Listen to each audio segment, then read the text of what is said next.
Alder Creek Residences was the kind of neighborhood that looked perfect. Smooth streets, identical front lawns, trimmed like military haircuts, and a silence so thick that even the wind seemed to ask for permission before blowing. People loved this gated community because everything was controlled, polished, and predictable. But underneath that polish was a pressure cooker. And the HOA, the famous, feared, and endlessly gossip-filled Alder Creek Homeowners Association, was the one holding the lid. For years, the HOA ran like a dictatorship, disguised as community management. Every fence color, every light bulb watt, every lawn blade height, everything had rules. And those rules were enforced by one person, Marjorie Fenn, the HOA president for 8 consecutive years. A woman who treated the bylaws like holy scripture and herself like their prophet. Nobody had dared challenge her. Until now. The story begins with Sarah and Imran Qureshi, a young married couple who had moved into House 47 3 weeks ago. They bought the place after escaping noisy city life, craving peace, simplicity, and space for their little daughter Hannah. They were calm, polite, and kept to themselves, exactly the sort of newcomers Alder Creek usually liked.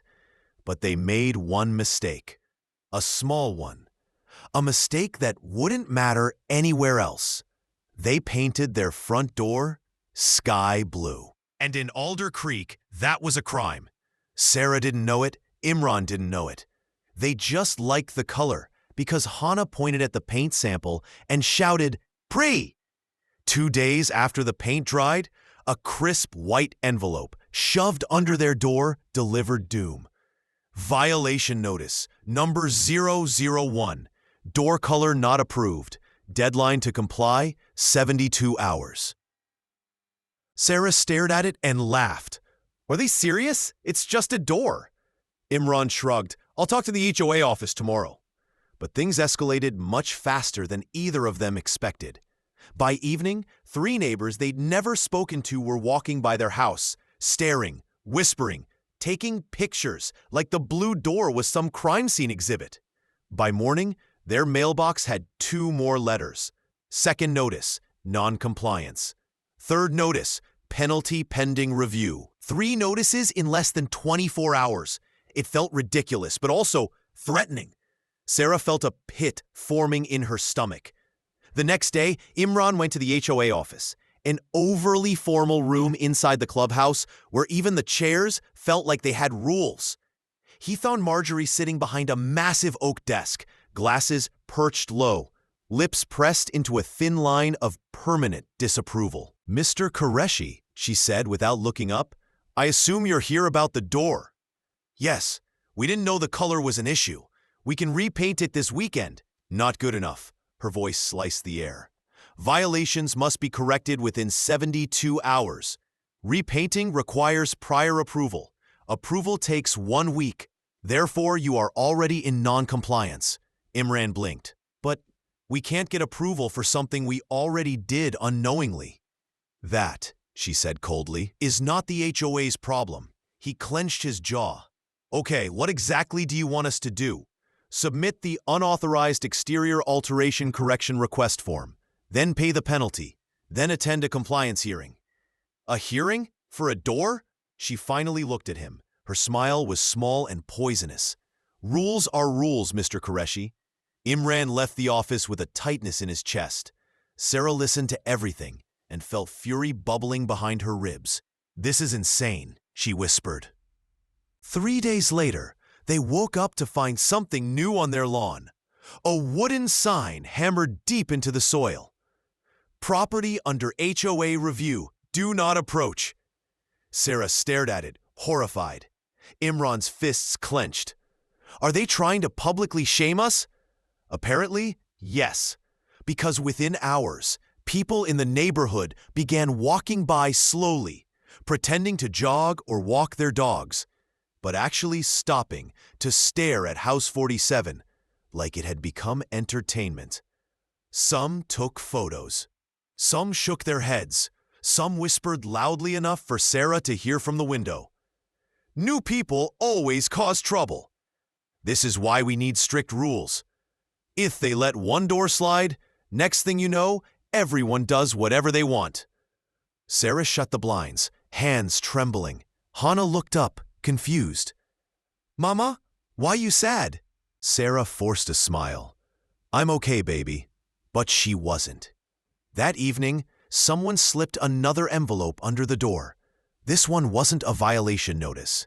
It was handwritten. Sarah opened it. If you need help, come to House 9. You're not the only ones they've punished. There was no name, just the message. Imran narrowed his eyes. Is this legit or a trap? Sarah didn't care. We can't fight this alone. Let's just see. At night, after putting Hannah to bed, they walked to House 9. It was the first time they truly explored the neighborhood.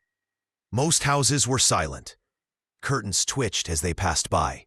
It felt like walking into a courtroom where everyone was a judge. House 9 had warm yellow lights glowing inside. When they knocked, the door opened immediately. A woman in her 30s, trembling slightly, whispered, "You're the blue door couple." Yes, Sarah said cautiously. "Come inside, quickly." They stepped into a living room filled with paper stacks, folders, and a corkboard covered in printed notices, just like the ones they'd received. The woman closed the door and exhaled sharply. "My name is Riley Harper," she said, "and I've been documenting HOA abuses for 2 years." Sarah blinked. "Abuses?" Riley nodded. Her eyes were tired, fearful, but determined. "You're not the first family they've gone after," she said, "and you won't be the last. But if you want to survive Alder Creek, you need to understand what's really happening." A chill ran down Sarah's spine. "What do you mean?" Riley pulled a folder from her desk. Inside were photos. Dozens of them. Homes marked for review. Yards dug up. People fined thousands over tiny infractions. Security officers standing outside houses like guards. And worst of all, a list titled Targeted Homes Yearly Rotation. House numbers were highlighted. House 47, Sarah and Imran's house, was on the list. "We were targeted?" he whispered. Riley nodded slowly. "Yes. Every year the HOA designs a few families to pressure, intimidate, fine, and push out. They claim it's for rule enforcement, but it's not." "Then what is it?" Riley's voice dropped to a whisper. "Alder Creek isn't a neighborhood. It's a system of control. A machine." Sarah stepped back. "Why would they do this?" Riley took a long breath. "Because the HOA board profits off fines, foreclosures, and forced sales." Sarah felt her blood run cold. "And you," Riley pointed at them, "were chosen this year." Sarah covered her mouth, heart racing. Imran whispered, "What do they want from us?" Riley answered quietly, "Everything. Your compliance, your silence, or your home." Sarah and Imran stared at each other. This and Alder Creek's HOA wasn't going to stop until the Qureshi family either obeyed or broke. The walk back from House 9 felt heavier than the walk there. The night air seemed thicker, the silence sharper. Every house suddenly looked like a watching eye. Sarah held Imran's arm tightly as they stepped onto their porch. Inside, after locking the door, Imran whispered, "We're in trouble." Sarah nodded slowly. "But at least now we know what we're dealing with." They didn't sleep that night. Every time a car passed or a branch scraped the window, Sarah jolted up. Imran sat by the dining table with the violation papers spread in front of him, staring at them like they were clues in a crime case. At 3:14 a.m., their doorbell rang. Both of them froze. Sarah whispered, "Don't answer." Imran nodded. The bell rang again. Then again, more aggressively. After a long minute, it stopped. Footsteps moved away. A vehicle engine growled softly and drove off. Sarah peeped from the side of the curtain, careful not to be seen. A black HOA security vehicle rolled slowly down the street. its headlights off. "This is madness," she whispered. Imran exhaled shakily. "This is harassment." But the real blow came the next morning, at 7:15 a.m. They opened their door to grab the milk delivery and found 3 men in HOA uniforms standing on their lawn, measuring tape in hand, clipboard ready, and a body cam clipped to each chest. The same wooden sign was still hammered into their grass. "Property under HOA review. Do not approach." One of the men, tall and sharp-featured, turned to them with the expression of someone inspecting an infection. "Morning. Official HOA inspection." Sarah frowned. "We didn't request an inspection." Sarah frowned. "We didn't request an inspection." He smirked. "You don't request inspections. You receive them." Sarah's jaw tightened. Imran stepped forward calmly. "What exactly are you inspecting?" The man pointed to the blue door. "Exterior violation, and any secondary issues contributing to property depreciation." "That's not what the notice said," Imran replied. The man shrugged. "We expanded it." Another officer walked around the house with a camera, filming every corner. Sarah felt her stomach twist. "What are you doing?" she demanded. "Documenting noncompliance." "But we haven't done anything," she shouted. The officer smiled coldly. "That's for the board to decide." Something about his tone made Sarah shiver. Imran clenched his fists. "We haven't violated any other rule." "Oh?" the officer said mockingly. "Let's see." He pointed at their lawn. "The grass is 1 inch above standard." Sarah blinked. "We just cut it 2 days ago." He pointed at their flower bed. "And these plants? These weren't part of the neighborhood-approved botanical list." "They're flowers," Sarah snapped, "not contraband." The officer shrugged again. "Rules are rules." Then he looked up at the gutter. "And you have a small dent up there? That counts as structural disrepair." "That's from the previous owners," Imran said sharply. "Well, it's your house now." Each word felt like a slap. Sarah took a shaky breath. "Is this how you treat every new family?" "No," the officer said simply. And somehow, that was even worse. Another officer finished walking around the house, writing vigorously. "All findings recorded. Fines to be issued within 24 hours." They left without saying goodbye. Sarah stood frozen on the porch, eyes wide, breath shallow. "They're trying to bury us," she whispered. Imran put a hand on her shoulder. "We need to fight, but not blindly." They returned to Riley's house that evening. Riley let them in hurriedly. "I heard the inspection van go by. They hit you early." "How did they get away with this?" Sarah asked. Riley pulled out a binder labeled Board Corruption Evidence. She opened it to reveal spreadsheets of HOA financials, meeting notes, inconsistencies, and something truly disturbing: property foreclosure notices linked to families who were rotated on the target list. "They forced out at least 12 families in the past 3 years," Riley said softly. "The fines pile up until people can't pay. Then the board takes legal action. The home sells cheap. Someone on the board buys it or sells it to a relative. Profit." Imran exhaled shakily. "So the targeting isn't random?" "Not at all," Riley said. "It's strategic. They pick families they think won't fight back." Sarah shook her head in disbelief. "We can't let them do this to us." Riley leaned closer. "You won't be alone. There's a group." "A group?" Imran repeated. Riley nodded. "A small one. Quiet. Careful. People who know the truth. We call ourselves the Alder Creek Residents for Reform." "A resistance?" Sarah said. "Something like that," Riley whispered. "We've been gathering evidence for years, enough to expose the board, if we move carefully." Sarah's heart pounded. "Why haven't you gone public?" Riley closed the binder. "Because one mistake, and they'll destroy our lives." Sarah went still. "What do you mean?" Riley showed them a picture pinned on the corkboard, a mailbox smashed to pieces. Another photo showed red paint splashed across a garage door. Those belonged to residents who tried to fight. Sarah swallowed hard. "Did the HOA do that?" "No proof," Riley said. "That's the problem. They're careful. They're quiet. They make things look like accidents or vandalism. Imran set his jaw. What do you need from us? Riley looked surprised. You want to help? Imran glanced at Sarah. She nodded. Yes, he said. We can't let them keep doing this. Riley took a deep breath. Okay, then listen carefully. That night, Riley explained her plan. There's a forbidden file, she said, in the HOA office, a restricted cabinet. It contains the target rotation list, updated yearly. If we get a picture of that file, we'll have proof it's intentional. Is it risky? Sarah asked. Extremely, Riley replied. But the office is only staffed from 9 to 5. After that, only the cleaners come. They leave the doors unlocked when they throw out the trash. Imran looked uneasy. You want us to break in? Not break in, Riley said. Enter quietly and take a picture. That's all. Sarah felt her pulse thudding. And if they catch us? They won't, Riley said.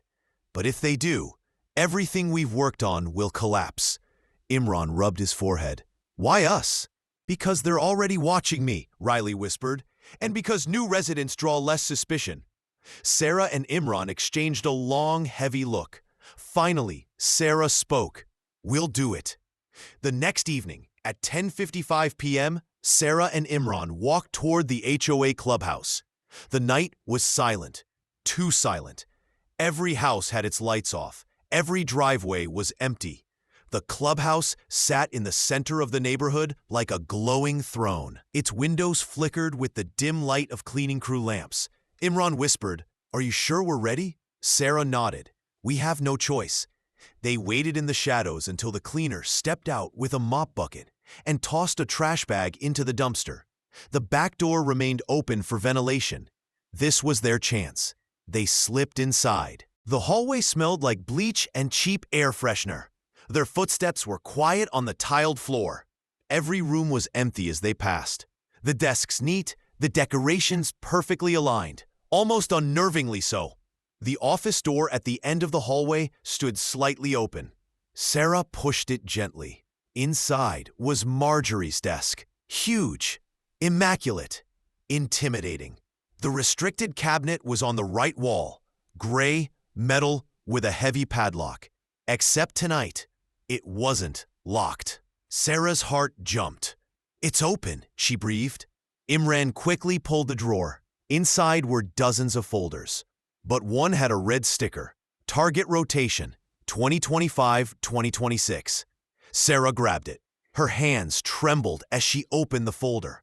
There it was, a printed list of houses, dates, notes, and at the bottom, House 47, Qureshi family. Status, active. Target objective, compliance or removal. Sarah felt like the air had been punched out of her. Imran whispered, Take the picture. Snap. Another. Just as she finished, footsteps echoed in the hallway. Slow, steady. Someone was coming. Imran mouthed, Hide! They ducked behind the desk, breaths held. The footsteps grew louder. A shadow filled the doorway. Sarah's heart hammered so loudly she felt sure it could be heard. The person stepped inside, stood still. Then, the office lights flicked on. Sarah squeezed her eyes shut. The footsteps moved toward the desk, stopped inches away. And then, a familiar voice whispered, What are you two doing here? Sarah's blood froze. It was Marjorie Fenn, and she wasn't supposed to be here this late. She wasn't supposed to be here at all. They had walked directly into the one person they feared most, the HOA president, and she had found them. The moment Marjorie Fenn's voice floated into the office, it was like the air itself froze solid. Sarah felt her pulse spike so violently she thought she might faint. Imran's back stiffened beside her, every muscle locked, holding his breath as if even the sound of exhaling might expose them. The overhead fluorescent lights hummed sharply, casting a cold blue glow across the office. Marjorie stood in the doorway, her silhouette tall, rigid, unmistakable. The posture of a woman who ruled Crescent Vale with an iron fist disguised in pearl jewelry. Come out, she said softly. Her tone wasn't angry. It was calm, controlled, and somehow infinitely more terrifying. Neither of them moved. Marjorie sighed. I'm only gonna say this once. Her heels clicked as she stepped deeper into the room. Click, click, click. Each step sounded like a countdown. Sarah squeezed her eyes shut. Then, Marjorie flicked on the desk lamp. Warm light spilled across the office, revealing her face fully now. Sharply drawn eyebrows, hair pulled into a perfect bun, lipstick an unshaking crimson. She looked like someone who had never, not once in her life, lost control of anything. I know you're here, she said gently. You're not clever enough to hide from me. Imran's jaw tightened. The footsteps stopped directly on the other side of the desk. Sarah prayed, hoped, begged internally for a miracle. And then Marjorie bent down. Her eyes met theirs. Sarah gasped. Imran cursed under his breath. Marjorie's lips curled into a slow smile, a smile that didn't reach her eyes, not even close. Well, she whispered, look what we found. She stepped back, folding her arms. Out. Imran stood first, then helped Sarah up. Her legs felt like jelly. Marjorie didn't step back to give them space. She stood her ground, inches from them, inspecting them as if they were insects she'd trapped in a jar. What? Marjorie asked calmly. Are you doing in my office at 11 o'clock at night? Imran swallowed. We were... Don't lie. Her voice was eerie in its softness. You're new here. You don't know how badly lying can go for you. Sarah spoke before she could stop herself. We weren't doing anything wrong. Oh dear. Marjorie cut her off. Everything you're doing is wrong. She walked to her desk and slowly, deliberately opened the drawer. Sarah felt the world collapse in on itself. Inside the drawer, the folder they had taken, the red sticker shining under the lamp. Target rotation, 2025-2026. Marjorie lifted it carefully, as if handling something fragile. This, she whispered, is restricted. Imran's heart hammered against his ribs. The drawer was already open. Marjorie raised an eyebrow. And that means it's free to steal from? We weren't stealing, Sarah snapped, her voice shaking. We were just looking. Looking. She placed the folder on the desk and tapped it lightly. Do you have any idea what this is? Neither answered. Marjorie's tone dropped, cold and razor sharp. This is a legal document. Tampering with it is a federal offense. Photographing it is a felony. Removing it from its place is evidence of criminal intent. Sarah felt sick. Her legs weakened. Her fingers went numb. You forced us, Imran exhaled. Your board has been harassing us since the day we arrived. Marjorie looked amused. Oh, darling, if you think this is harassment, your education here has barely begun. She stepped closer to them again. You two are tenants in my society. Crescent Vale does not exist for you. You exist in it, and you follow the rules we set. That's the agreement. That's not how HOAs work, Sarah whispered. Marjorie's smile widened. Here it is.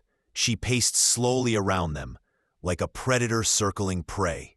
You know, she murmured, I had high hopes for you. The Qureshi family, young, professional, polite, good image for the neighborhood. She stopped walking behind Sarah and leaned in. And then you painted your door blue. Sarah stiffened. Marjorie continued, blue doors attract attention. Attention disrupts uniformity. Disruption spreads. And once people think they can get away with one violation, they try two. Then 3. She stepped around to face them again. In my community, I do not allow disruptions. Sarah couldn't hold back anymore. You targeted us on purpose. Marjorie didn't deny it. Instead, she whispered, you should never have come here. Imran stepped forward. What are you going to do, call the police? Marjorie tilted her head in mock sympathy. Oh no, dear. I don't have to. I have something much better. She turned toward the hallway and snapped her fingers. From the darkness came two HOA security officers, the same ones who inspected their house earlier. Body cams on, gloves on, expressing nothing. Sarah's breath hitched. Imran felt panic crawling in his chest. Marjorie gestured toward them. "Escort these two to their home." One officer stepped behind Imran, but not to grab him. He slipped something into his pocket. It was a thick white envelope sealed in red. Sarah saw it and screamed, "What is that?" Marjorie answered sweetly, "Your first formal violation fine. I've accelerated the process." "That's illegal," Sarah cried. "It's legal here," Marjorie said. "You've racked up more fines tonight than you can pay in a month." The officers escorted them out of the office, but not forcefully. No, it was worse. They walked beside them politely, escorting them like honored guests to their own destruction. Outside, the cold night air slapped their faces. Sarah felt dizzy. Imran felt rage boiling in him. Marjorie stopped at the clubhouse door and called after them. "Oh, and by the way," they turned. Her face was half lit by the warm office glow behind her. "I know about Riley." Sarah felt her heart fall into her stomach. Marjorie nodded slowly, savoring the shock on their faces. "Yes, House 9. She's been troublesome for years. And now you're all connected. That's not good for any of you." Imran stepped forward angrily. "If you touch her," Marjorie raised a finger. "Careful, threats will be added to your record." She smiled, the cruelest smile they had ever seen. "Good night, Qureshi family." The door shut, the lock clicked, and the porch lights flickered off one by one. Crescent Vale went dark. Back home, the panic hit all at once. Sarah burst into tears the moment they closed their door. Imran wrapped his arms around her. "But hi, she knows about Riley," Sarah sobbed. "She knows everything." Imran held her tighter. "She can't do anything. She can't." He stopped when he noticed the window. Something was taped to the glass. A note. He approached it slowly. The handwriting was elegant, precise, controlled. He read it silently, then stepped back in horror. Sarah rushed to his side. The note said, "Not an accident, not a warning. Your removal has been initiated." Sarah's knees buckled. Imran grabbed her before she collapsed. Their house suddenly felt smaller, the air thicker, the shadows darker. "Imran," Sarah whispered, trembling uncontrollably. "What do we do now?" Imran swallowed hard, his voice barely audible. "We have to tell Riley." They ran through the night to House 9. Riley opened the door instantly, pale, breathless, as if she had been waiting. "What happened? I saw the inspection van leave the clubhouse late." Imran held up the note. "Riley." "Oh no," she whispered. "Oh God, no." She pulled them inside, locked the door, shut the curtains, and turned off every light except one table lamp. "Don't panic," Riley said shakily. "But you need to listen to me very carefully." Sarah's voice trembled. "She knows about you." Riley nodded slowly. "I know." "How?" Imran asked. Riley's eyes shimmered with terror. "Because 1 hour ago, I found this under my door." She handed them a note identical to theirs. The same handwriting. The same message. "Your removal has been initiated." Sarah covered her mouth. Imran stared blankly. Riley whispered, "There's something you don't know." They both looked at her. Riley swallowed hard. "The HOA doesn't just force families out." Her voice cracked. "They destroy them." The sky had turned a bruised shade of purple by the time Zara returned home. Clouds hung low, pressing against the rooftops, like a warning ready to burst. The city outside hummed with distant engines, but inside her apartment, everything felt unbearably still, almost too still. Zara closed the door with a shaky breath. Her palms were cold, her heartbeat uneven. She didn't turn on the lights. She didn't need them. She just walked straight to her room and let herself collapse on the floor beside her bed. Her mind kept replaying that same voice, that same sentence, that same impossible moment. "I'll come back." The whisper echoed in her head like a broken lullaby, refusing to fade. She pressed her hands over her ears and squeezed her eyes shut, but the voice wouldn't leave. It crawled into her bones. It lived in the silence. For a moment, she thought she heard footsteps, slow, soft, dragging, moving just outside her door. She froze. She didn't even breathe. The pressure in the room shifted, like the air itself was listening. Then, something even stranger happened. Her phone, the phone that had been dead all day, vibrated near the edge of her bed. Zara stared at it as the screen flickered with a faint blue glow. Her muscles locked. She didn't touch it. The phone turned on by itself. The lock screen glitched. Blue lines, static distortions, a warped outline of a face that shouldn't exist.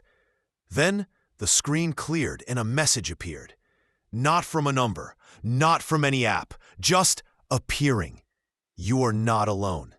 Zara's breath shattered. Her vision blurred as tears spilled down. Her throat burned with fear she couldn't swallow.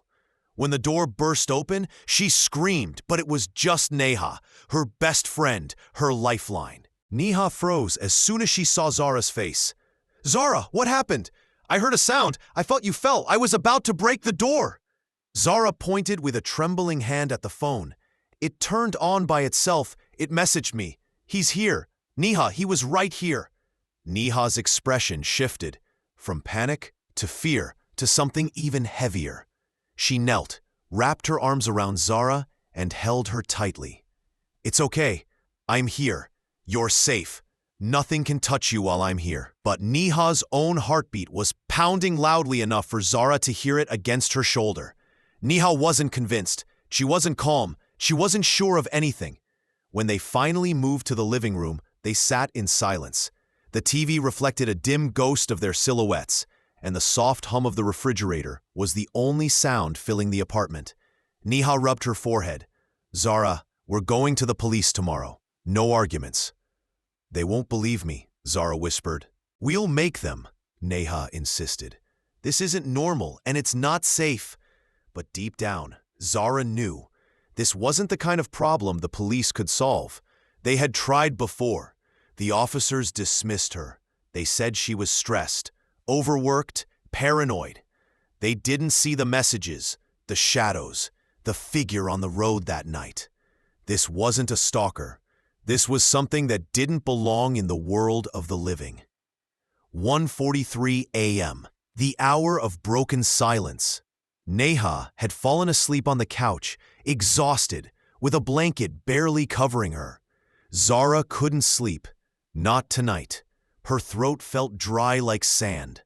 She walked toward the kitchen to get water, flicking on the small counter light.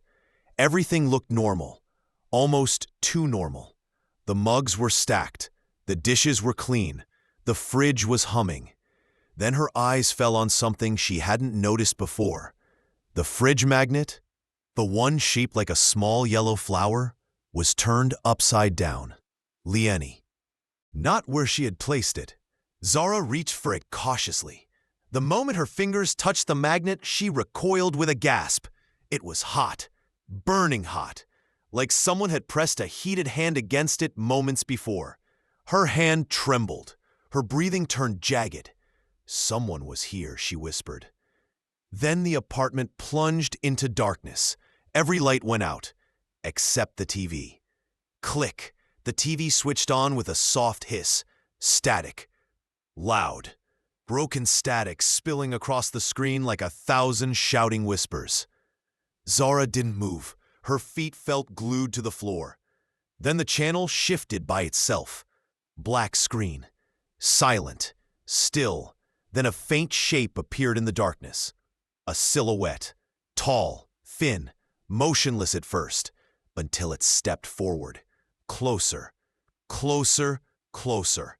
Its head tilted sharply to the side, as if observing Zara through the screen's glass. as if its face were inches from hers. The shape leaned forward. "Pressin'." The TV speakers crackled, and a single word came out, stretched and distorted. "Close." Zara stumbled back, knocking over a glass that shattered on the kitchen tiles. Naya bolted awake. "Zara?" Zara pointed at the TV, voice cracking. "He was there. He said something."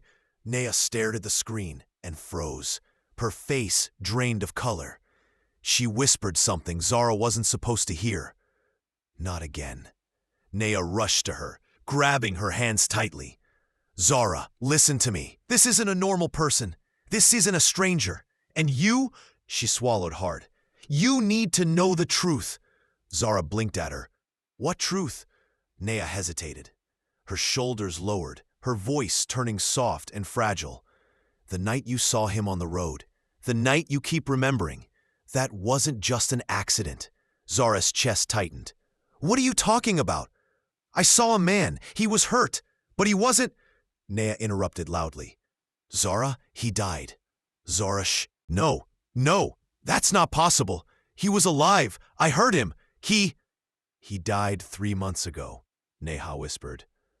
Zara's world went silent.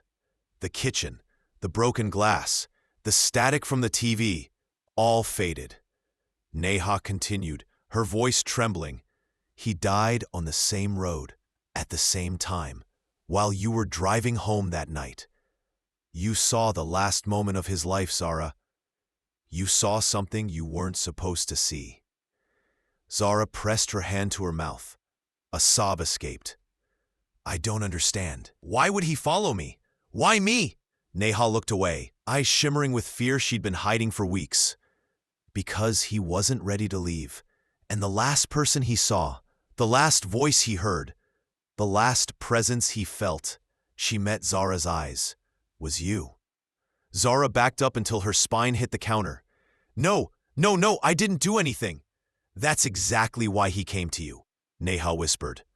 Zara trembled violently. The air around her grew freezing cold, sharp enough to break. Her breaths turned foggy as if winter had seeped into the kitchen. Neha wrapped her arms around herself. "Zara, he doesn't want closure." She paused. "He wants you." Zara's knees gave out slightly. Her voice trembled. "He wants me for what?" The answer made Neha's entire face fall. For the unfinished moment. The moment he lost. The moment death interrupted. Zara's lips quivered. "And what does that mean?" Neha whispered the word she had been avoiding all night. "He wants to take you back to the moment he died." The TV switched off instantly. The apartment became pitch black. A cold exhale, not human, not alive, passed directly behind Zara's ear. And a whisper, so quiet it felt like a thought instead of a voice, slipped into the darkness. "Come with me." Zara's scream ripped through the entire apartment. If the night had been heavy before, now it felt suffocating, thick, unmoving, like the air itself had turned to smoke. After Zara's scream tore through the apartment, everything went eerily silent. Not a single sound from the street, not a car, not a bird, not even the distant hum of city life that always seeped through her windows. It was as if the entire world had paused. Neha grabbed Zara's arm and pulled her into the living room, her voice shaking in a way Zara had never heard before. "Don't listen to it. Don't respond. Don't even think about what it said." Zara's whole body trembled uncontrollably, her breath coming out in ragged gasps. "He was right behind me. I felt him. Neha, he was breathing on my neck." "That wasn't breathing," Neha whispered, clutching her own arms. "It's mimicking human sounds. That's how these things draw you in." Zara froze. "These things?" Neha shut her eyes tightly, like she was fighting a war inside her head. "I wanted to tell you earlier. I should have told you earlier. But once you acknowledge these things, once you accept their presence, they get stronger." Zara backed away from her. "Neha, what are you saying? How do you know all this? How long have you been hiding things from me?" Neha opened her eyes slowly. I know because it happened to someone I loved. She sank onto the couch, her hands trembling against her knees. My brother Aman. Zara swallowed. Hard. You told me he died in an accident. Neha looked up, eyes filled with a grief so old and yet so raw that it made Zara's stomach twist. He didn't die in an accident. He died because something followed him. Something exactly like what's following you. Zara stared at her, cold creeping up her spine. Neha, are you saying? Yes, Neha whispered. He saw something he wasn't supposed to. A spirit caught between worlds. A soul that refused to leave. And once it chose him, it didn't stop. Zara sank onto the floor, tears falling silently. And you think this thing wants me? Neha nodded slowly. Yes, it wants to finish the moment it lost. The moment death interrupted. You witnessed its final second, and now it's trying to return you to it. Zara pressed her palms against her eyes. I don't understand. I didn't kill him. I didn't even touch him. I was just passing by. That's exactly why you're the one he chose, Neha said softly. Sometimes the dying cling to the last innocent presence they saw. You were the last imprint on his consciousness. Zara felt sick. A wave of nausea hit her so hard she had to breathe through her mouth. Then the lights flickered. Once, twice. Then the entire apartment went dark. Zara grabbed Neha's arm. Not again. Please, not again. A soft tap echoed from the hallway. Tap, tap, tap. Like knuckles gently brushing the wall as something walked along it. Zara shook her head violently. No, no, Neha grabbed Zara's hand tighter than before. Stay with me. Keep your eyes open. Don't let it isolate you. The taps turned into slow, deliberate footsteps. Not on the floor, but on the wall. Walking sideways. Zara slapped her hands over her ears. Why is it doing this? What does it want? Attention, Neha whispered. It wants acknowledgement. The more you react, the more you feed it. Zara squeezed her eyes shut. Then what do? We can't just sit here. Neha hesitated. Then she said a sentence that made Zara's blood run cold. We open the door. Zara stared at her in horror. What? Why would we do that? Are you insane? Neha shook her head. It's not coming in because it doesn't have permission. Spirits like this need a threshold to be crossed. Either you go to them, or you invite them inside. Zara staggered back. I'm not inviting it in. Are you out of your mind? I'm not saying to invite it, Neha snapped. I'm saying don't trap yourself with it. If we stay in this apartment, it will manipulate the space. It will corner you. It will twist the room like a cage. Another sound came. A slow, deep exhale from the hallway. A human exhale, except it wasn't human at all. Zara grabbed Neha's hands. Where will we go? It's following me. It will follow us anywhere. Yes, Neha said quietly, but outside it has limits. It's weakest where light, movement, and people exist. The lights flickered again, but this time they didn't go out. They got brighter, brighter, too bright.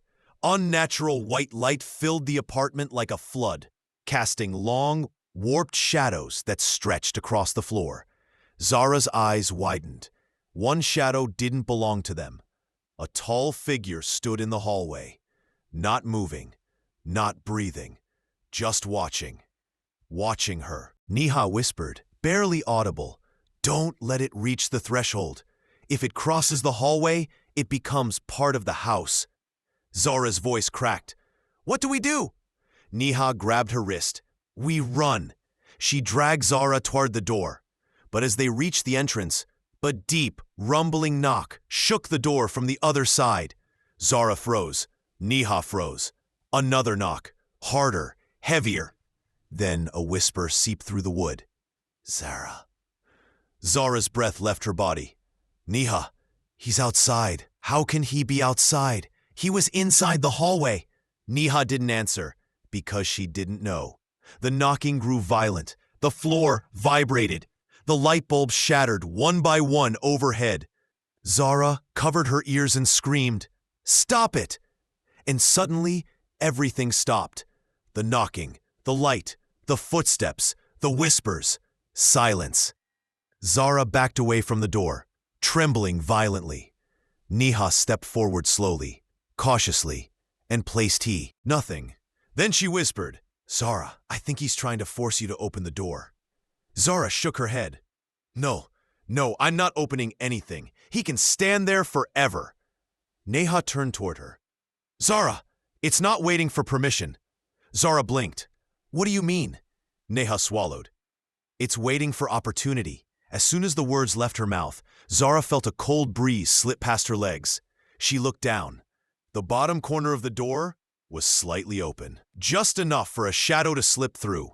Zara stumbled back, screaming, "I didn't open it! Neha, I didn't touch it!" The wind inside the apartment picked up. Curtains whipped violently. Papers scattered. A low, growling hum vibrated through the walls. Neha grabbed Zara. "We have to leave now." They lunged for the door, but when Neha pulled it open, the hallway was gone. There was no hallway, no building, no floor. Just an endless stretch of dark, fog-filled emptiness. A void. A place that wasn't part of the world. Neha slammed the door shut with a shaking hand. No. It's warping the space. It's trying to trap us.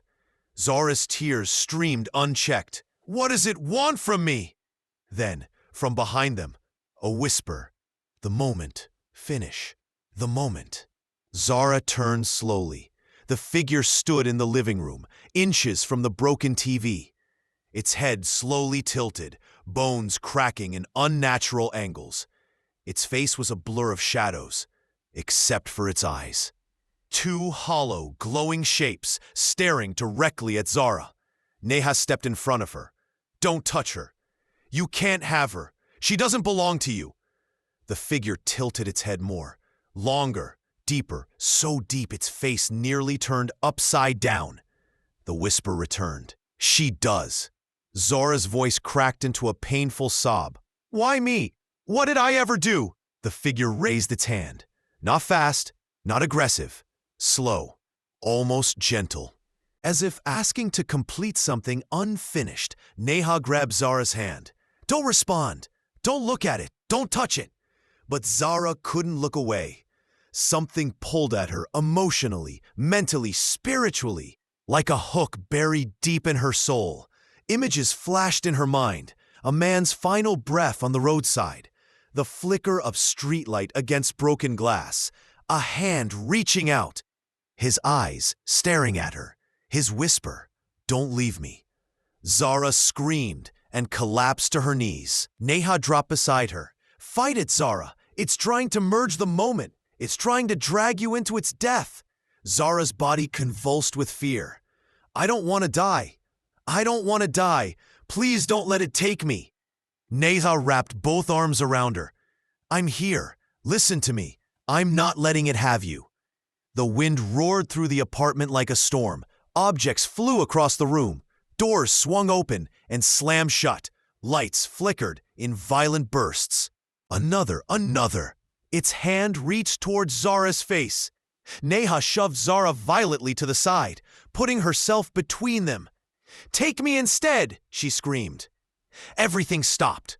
The wind halted. The lights froze. Even the air stopped moving. The figure lowered its hand and turned its head toward Neha. Zara's eyes widened. "Neha, what did you do?" Neha didn't answer, because the figure slowly raised its hand toward her now, and Neha whispered, almost gently, "I lost my brother to this thing.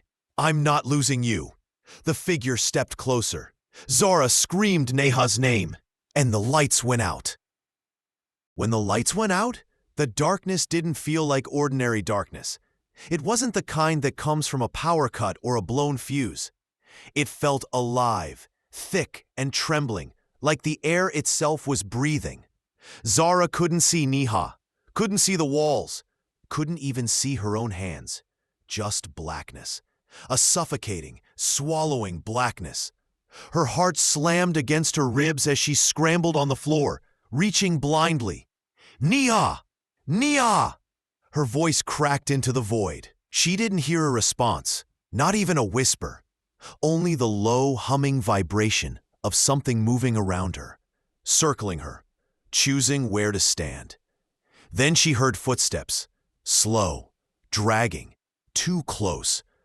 Zara pressed a hand to her mouth, trying to breathe quietly, but her breath wouldn't calm.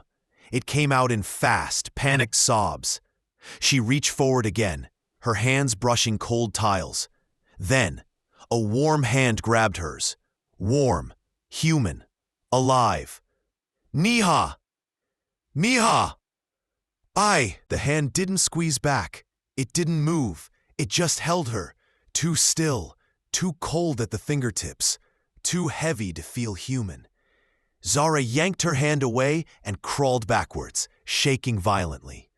A voice came from in front of her. Not loud, not harsh.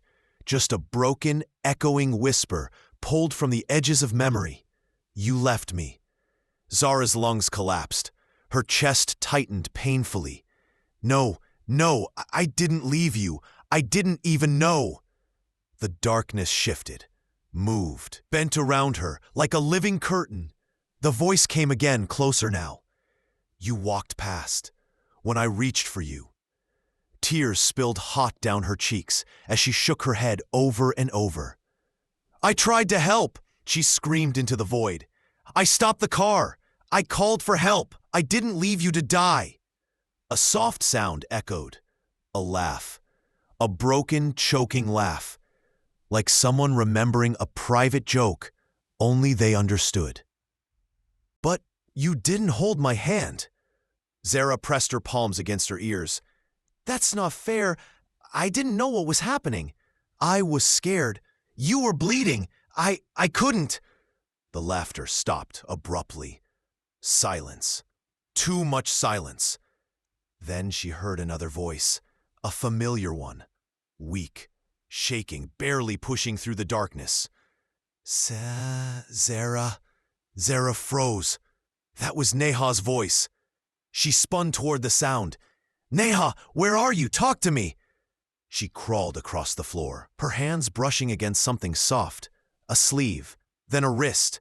She clutched it instantly. "Neha, I'm here! I'm right here!" Neha whimpered, her voice faint. I can't move. Zara, it's inside my head." Zara choked on a sob. "It's trying to take you. Why did you say that? Why did you tell it to take you?" Neha's breathing stuttered.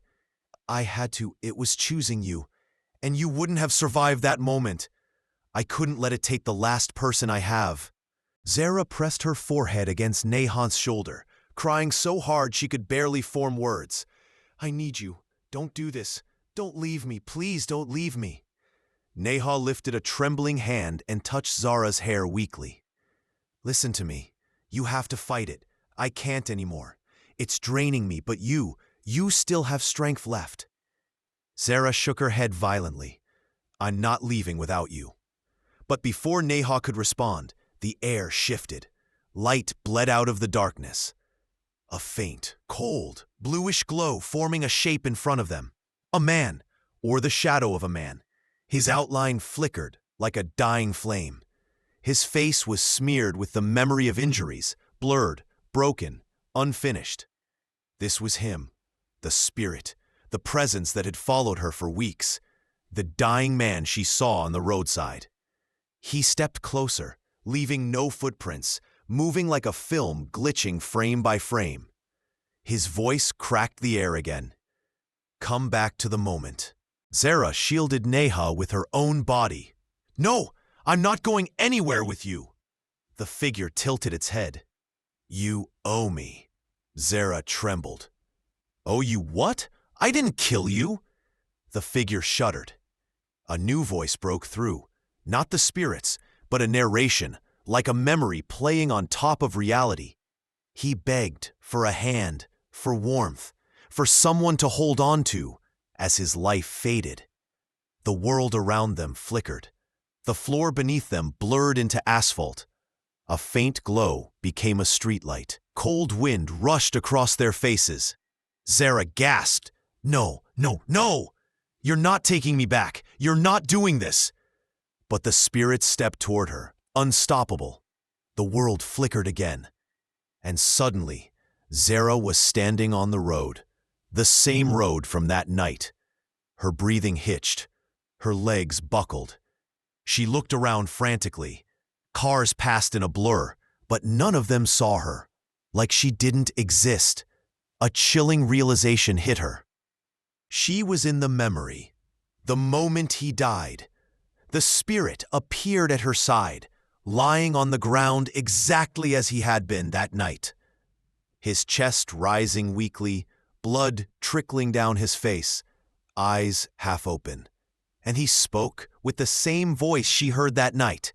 "Don't leave me." Zara collapsed to her knees, shaking violently. "You weren't alone," she whispered desperately. "I didn't leave you. I called an ambulance. I tried to help. I didn't know you needed me to stay. I'm sorry. I'm so sorry." The spirit turned its head toward her. Its eyes glowed with resentment, grief, and something deeper, desperation. "I only wanted a hand." Zara's tears fell onto the asphalt. She reached out slowly, her hand shaking uncontrollably. If she touched him, would it end, or would it trap her forever? She hesitated, and that hesitation broke something inside the spirit. His voice twisted. "You hesitated then. You hesitate now. You will finish the moment." Suddenly, the ground cracked beneath her. The world fractured like shattered glass. The road vanished. Zara fell backward, and she was back in her apartment. But the darkness wasn't gone. The spirit towered over her now, magnified, monstrous, its form stretching unnaturally tall, like a shadow trying to touch the ceiling. Neha lay unconscious behind her, barely breathing. Zara screamed, clawing the floor. "Stop! Please stop!" But the spirit reached for her. And then something shifted in the air. A small sound echoed softly, not a whisper, not a breath, not a growl, but a memory, a heartbeat, thump. Zara's eyes widened. Thump. It matched hers. Her breathing slowed, her panic stilled. She realized something she hadn't before. He wasn't trying to hurt her, not truly. He was stuck, trapped in the last feeling he had before death. Abandonment. Being alone, dying alone, unheld, unseen, unfinished. Zara rose slowly, courage melting fear inch by inch. Her voice cracked but steadied. "You didn't die because I left you." The spirit paused. "You died because no one reached you in time.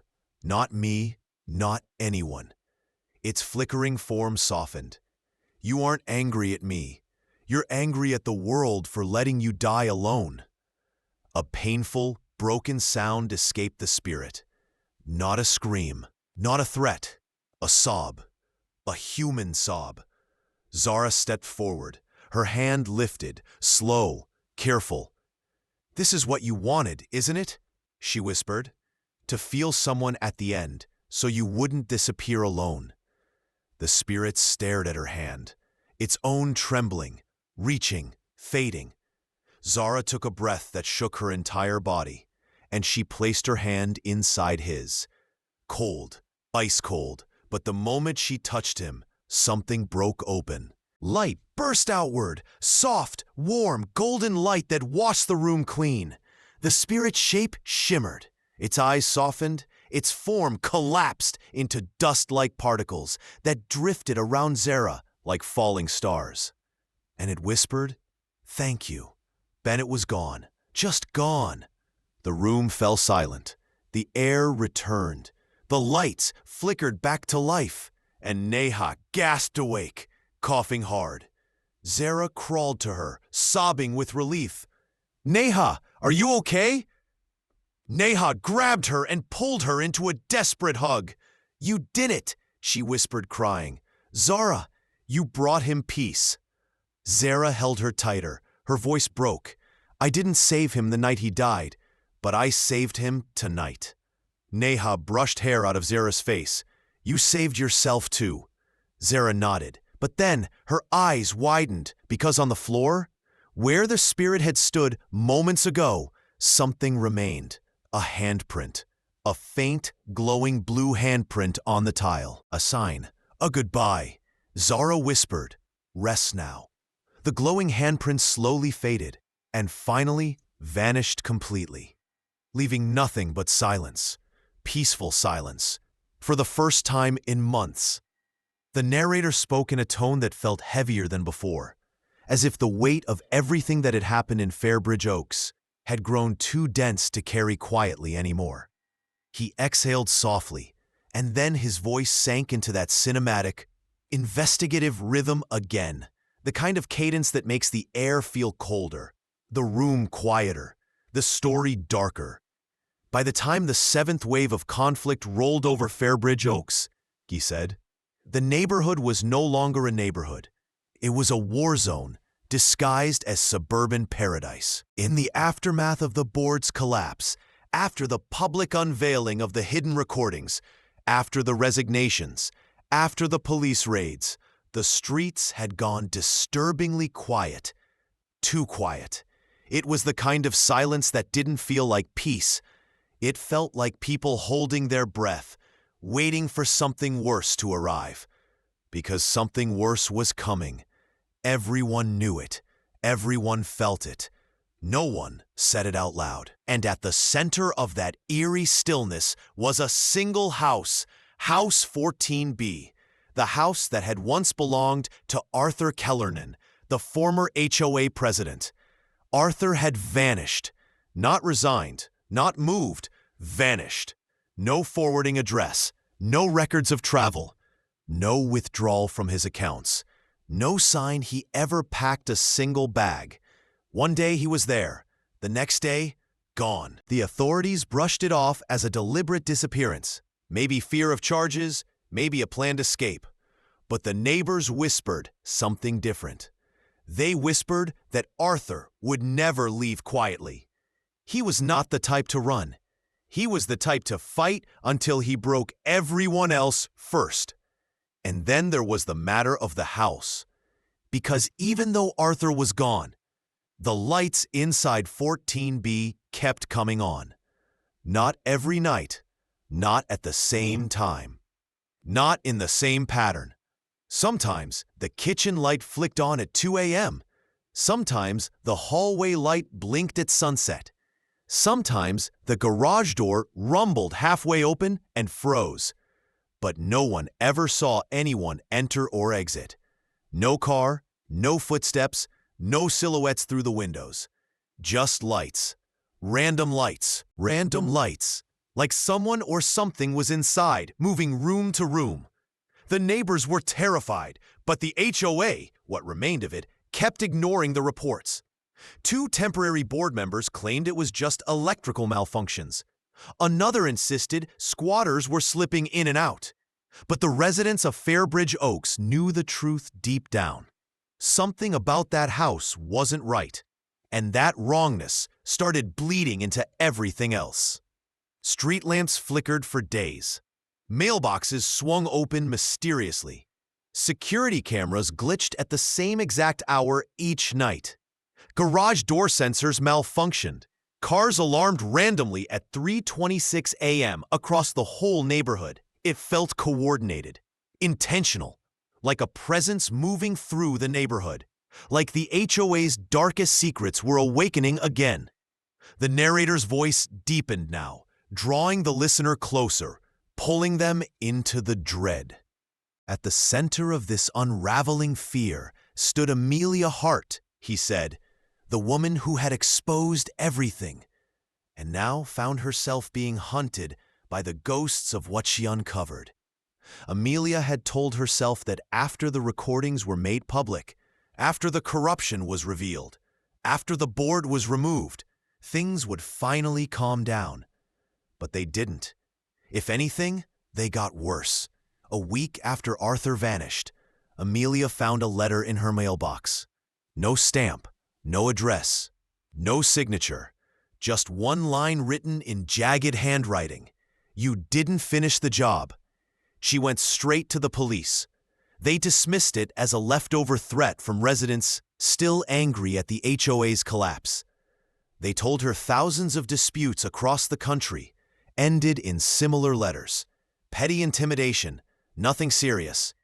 But then the second letter came, this one taped to her front door, bold and deliberate, with letters carved so deeply into the paper they nearly tore through. Every how. You can't live here without one. Amelia's hands shook, her voice cracked, but she stayed. She had worked too hard to reclaim her life, expose the board, and take back her community. Yet with each passing day, it felt less like a community and more like a cage. And soon, others began receiving messages too. Lydia from 11C found a note inside her car. Mason from 7A discovered one shoved in his backyard shed. The Thompsons saw one under their doormat. And every message ended the same way. The Master awakens. Nobody knew what it meant. Some assumed it was the remnants of Arthur's supporters. Others thought an opportunistic resident was exploiting the chaos. A few believed it was a cult-like faction forming in the neighborhood. But the truth was none of that. Because the pattern of letters matched something else. Something the old HOA archives had once mentioned only briefly. A file labeled Master Ordinance Restricted. A file that had gone missing shortly before Arthur vanished. Meanwhile, the strange activity inside 14B escalated. Lights weren't just flickering now. They were turning on in increasingly deliberate patterns. One night, lights blinked down the hallway in a sequence that looked disturbingly like footsteps. Another night, the upstairs bedroom light pulsed rapidly, faster and faster, then went dark instantly, leaving the house swallowed in black. And then the noises started. Thuds, dragging sounds, slow creaks of floorboards. Neighbors heard them as they walked their dogs at night. A few stopped walking altogether. Parents hurried their kids inside the moment the sky dimmed. Curtains stayed drawn 24/7. Rumors spiraled like wildfire. Someone's inside. Something's inside. Arthur never left. Arthur had help. Arthur isn't alive.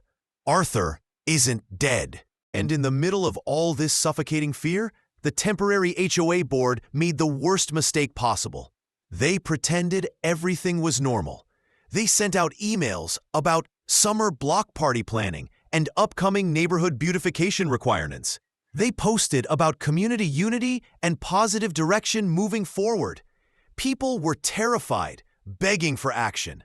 The temporary board responded with silence or denial, and that silence felt like betrayal. The residents began turning on each other. Suspicion spread like a plague. Cars slowed when passing neighbors' houses, drivers staring too long. Ring doorbell cameras caught people arguing at night. Anonymous complaints flooded email threads. Paranoia was everywhere. And that's when Amelia received the third message. This one wasn't on paper. It wasn't taped to a door. It wasn't placed anywhere she might find it accidentally. This one was hand-delivered at midnight. Through her bedroom wind, the curtains were drawn, the room silent except for the soft hum of her bedside clock. She heard no footsteps, no tapping, no warning of any kind. Only a soft, slow sliding sound, paper moving across glass. Her heart stopped. She turned and saw the silhouette of a hand retracting from the bottom of her window, disappearing into the darkness. Amelia froze, not breathing, not blinking, hands shaking violently. She forced herself forward and lifted the paper. There were only 3 words: "The Master returns." She didn't sleep that night. She didn't even sit. She stayed on her feet, lights on, phone in hand, every muscle locked in terror. And she wasn't the only one, because 30 minutes later, across the neighborhood, someone posted on the community forum, "Did anyone just see the lights at 14B turn on again?" And then another comment, "No, not turn on. They flashed, in a pattern." Another, "Someone is in that house." And then, "I just saw something move upstairs." And then a final comment, "Call someone, call anyone." But nobody did. Not until it was too late. The narrator paused here, letting the heaviness sink in. "And so," he whispered, "began the most terrifying night in the history of Fairbridge Oaks." That night, later called the Night of the Lights by frightened residents, marked the turning point. Whatever paranoia was brewing in Fairbridge Oaks finally detonated into full-blown hysteria. The fear was no longer subtle, no longer whispered. It was loud, visible, and trembling in every shadow.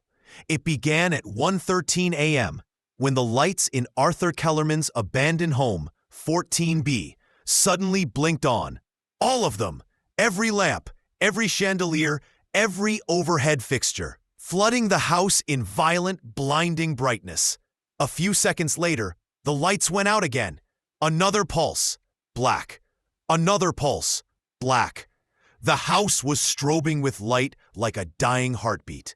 At first, only a few startled neighbors noticed. A woman walking her dog, a teenager sneaking home late, a man closing his garage.